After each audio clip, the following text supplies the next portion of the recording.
This is a falling ball impact tester. This is a tube which has a scale on it right here, and that's the hooks lock. It's movable.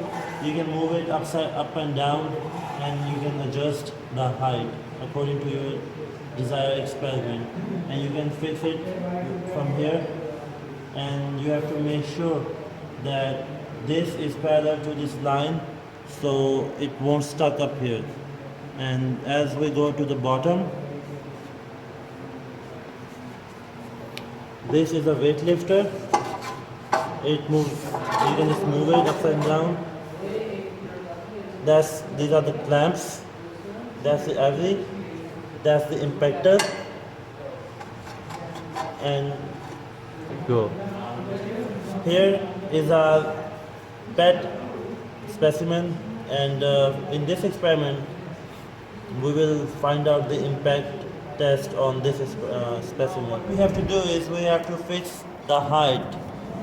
In this experiment, first of all, we will place the clamp to the 700 millimeter, and it's right up here, 700, like this.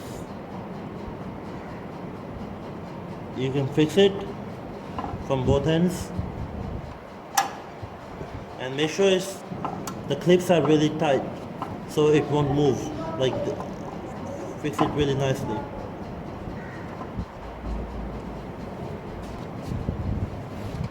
Now, second, the most important thing in this experiment is that we have to make sure that all these faces, all three of it, 1, 2, and 3, all three of them are aligned according to this black line, the black line.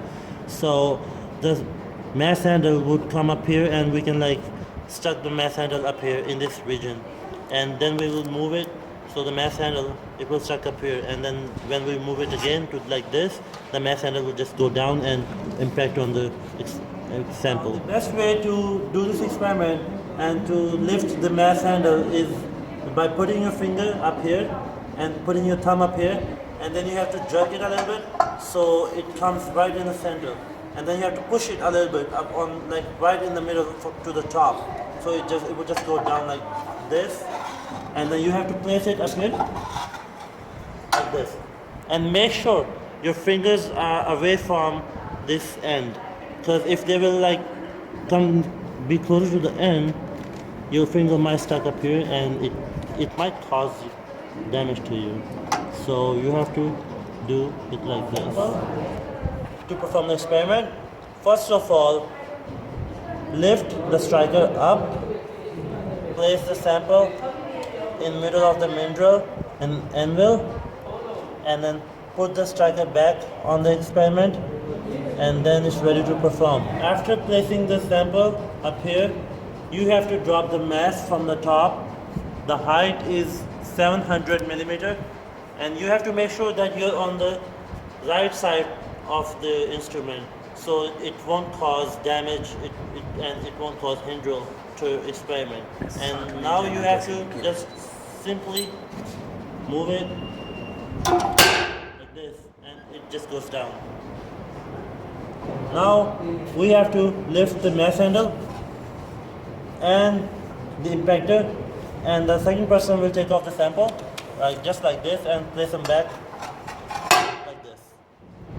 Now, as you can see, the holes are produced and indentation has been caused, but the proper cracks are not produced. So what we are going to do is now we will increase the height so the cracks will produce in the specimen.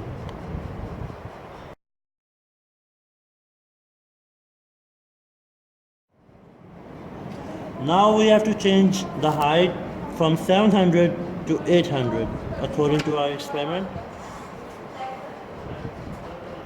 That's exactly 800, and you have to make sure that these holes are aligned according to the line and the height is properly fixed, and fix it from the both ends like this and align it up.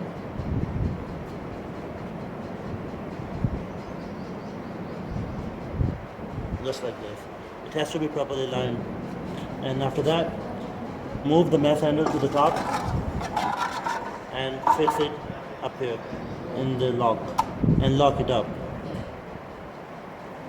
Now place the sample just like we did before, like this, and put it back, and I will just move the lock, and the mesh handle will just go down like this, and you have to be on the side so it won't cause hindrance, like this. Now we have to carefully take out the sample like this, and as you can see the specimen has totally damaged.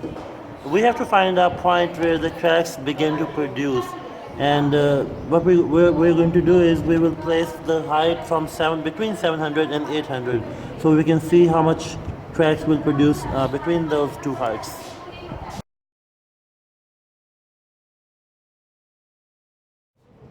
After the height of 800, now we will move the height from 800 to 750.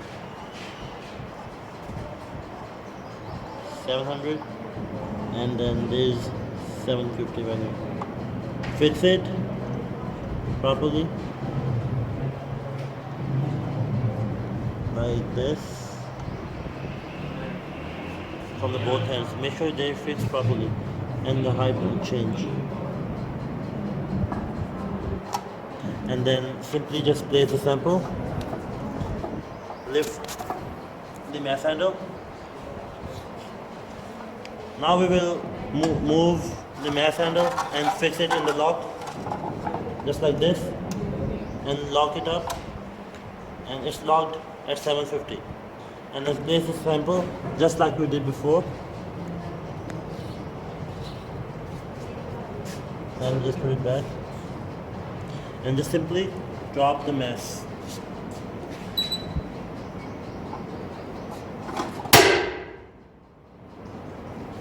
And then I will pick it up in the clamp, and the sample will be removed. Now you can see the cracks are produced, but it is not damaged.